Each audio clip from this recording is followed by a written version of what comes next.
Hello and welcome to Coach Ben's class. We are moving out of the Old Testament and into the New Testament. But before we can get any information on the New Testament, we need to understand what life was like in first century Palestine. Because Jesus is going to be born in the first century. But if we just jump into that, yeah, we can learn a lot of stuff, but we won't have that historical context. So we're going to look at the political context and what life was like in first century Palestine. So as we get started, we need to have a little reminder. I've already talked to you already, because at the beginning of the Bible, we already see that the chosen people, the Israelites, have been under oppression and kicked off their land in exile and under foreign rule so many times. So this is just to kind of put it into perspective. Here is a bunch of groups that have been controlling the Israelites, and it's a long list. Some would even argue it's even more than 700 years. You don't necessarily need to memorize all these names and who's in control, but we're going to focus down here at the bottom. Sorry for that little slide thing. Let it go away. Come on. But we're going to focus. It says the Romans. There it is. The Romans, the empire is what we're going to look at. So first century Palestine is here with the Rome power in the middle. This is Rome, and all this dark orange is what the Roman Empire looked like. Now, Rome's a little tiny place, and yet they controlled all this land. How is that possible? Well, first and foremost, they have to have a strong army. The second part is a little more complex, and it has to do with how you rule. Because if you just go over and conquer someone, and then move your army over here, and Rome's here, oh, let's go conquer Spain, and then we'll move over here. Well, how do you keep control?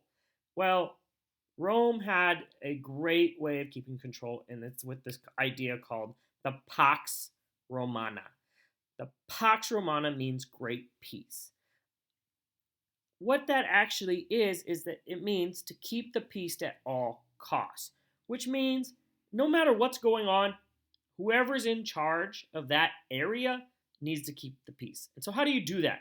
Well, you have to be a little creative. You can't just go over and take over Spain and go, okay, all the Spanish people, you now need to speak Italian, and now you have to be Romans. No.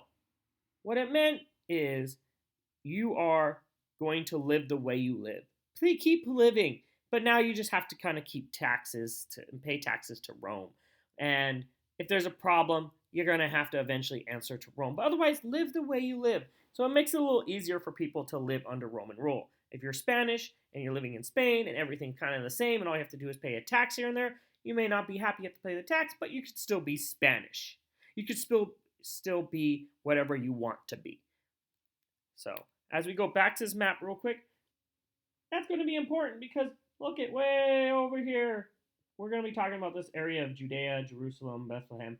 This is where we're going to talk. It's on the outskirts of the Roman Empire. So ultimately, yeah, if someone wanted to rebel and fight back, Rome would send the army over and then to try to maintain power, but they wouldn't be happy about it because they want to keep expanding elsewhere. So this whole first century, the first century of Rome actually has a title, and we call it the Schitz em Leben, and that's just the title we'll be using for it as we go on.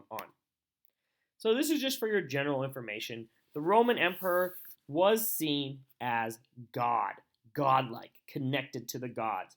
They worshipped the Roman emperor like God. Now, of course, if you're in Jerusalem or if you're in Spain, you don't necessarily, if you're Spanish, you don't necessarily see the Roman emperor as God, but Romans do. During the first century Palestine, the Roman emperor is Tiberius. We're not really going to even worry about Tiberius because guess what? He's not going to be too important to the story as to the procreators or the prefects, the more local people in charge.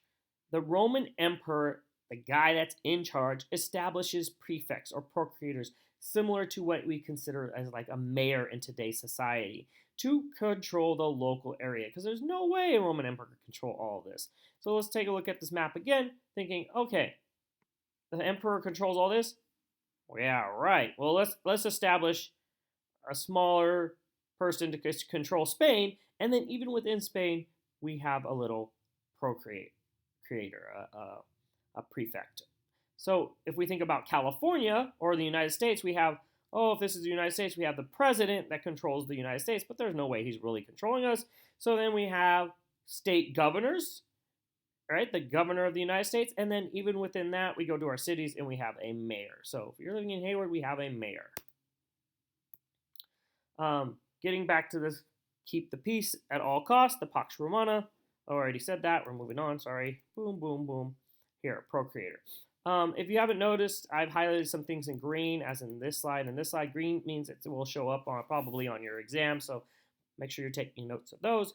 The procreator was the Roman politician who answered directly to the Roman governor in Syria. So it's talking about that bigger area. Then that Syrian governor would then report to the emperor in Rome. Pontius Pilate was the procreator during Jesus' lifetime in the area, Jerusalem area that we're going to be talking about. The rule of Pontius Pilate, we're going to talk about him today, just get a little general idea of who he was. Most people didn't like him, but we'll talk about him a lot more when it's closer to Easter when we study the death of Jesus' life, because that's where it's going to be more important. But just like all procurators, he was a tax collector. He was keeping a standing army. Well, not all would keep a standing army, but he was, because he's on the outskirts of the Roman Empire, is keeping a standing army to maintain power. He had the power to appoint and dispose of the Jewish high priest. Now, this is really important because this shows that there's a economic and a political connection between the Jewish high priest and the procreator. So what I'm saying is that if you are under the Pax Romana, if you're a Jewish, you could be a Jewish person, practice Judaism, celebrate, go to temple, and be all fine. But if there was a problem, who would you answer to? Well, the answer is you would answer to the Jewish high priest. And eventually, if the Jewish high priest was not happy with it, he can turn you over to Rome. So you could ultimately just live your life as a Jewish person. We're going to see, as in Jesus' case, he has to go to a court with the Jewish high priest and the Roman priest. The Roman emperor.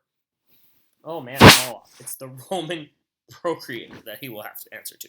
So there's a political and economic connection between those two, because they're going to rely heavily on each other to keep the peace. If a Jewish person had to answer to Rome all the time, they wouldn't be too happy. As to if a Roman had to answer to the Jewish people, they wouldn't be happy. So you answer to your own culture, and then ultimately you would answer to Rome. The procreator could put up the emperor's image everywhere, or he did, to kind of just show his homage, show care, show respect to their god leader, who isn't really a god, but they worshipped him like God. They could rob the treasury of the temple to build, and they did, to build aqueducts. They would take money from religious institutions to better the aqueduct, which is what got clean water to everywhere. And then they had a large group of Jewish protesters killed by soldiers when he had to keep the peace. If you show a threat to them, scare them to believing and following order. So not everyone liked Pontius Pilate, but the Jewish high priest did work very closely with him. Here's just a couple images. This has to do with Jesus' death. We'll look at those again later. What was also in first century Palestine was slavery. It's different than American slavery. Some different aspects. The Romans had both Gentile and Jewish slaves, meaning that they had Jews and non-Jews as their slaves, and it was widespread. It was common practice. It wasn't like U.S. slavery where they were taking people from Africa and bringing them over. So they weren't going to Egypt and taking people as slaves, but instead they were having people work as servants, and ultimately you could buy their freedom their freedom could be given to you by a slave owner. So right here, faithful service could usually lead to freedom, where that was not the case in American slavery. Herod the Great King Herod was also the king of the area. He was a Jewish leader. He was also a Roman patsy, meaning that he was in charge of the Jewish people. However, the Roman leaders just used him to do their own will. The historian, we don't need to worry about that, but we can just understand that you need to know that Jesus is born during the rule of Herod.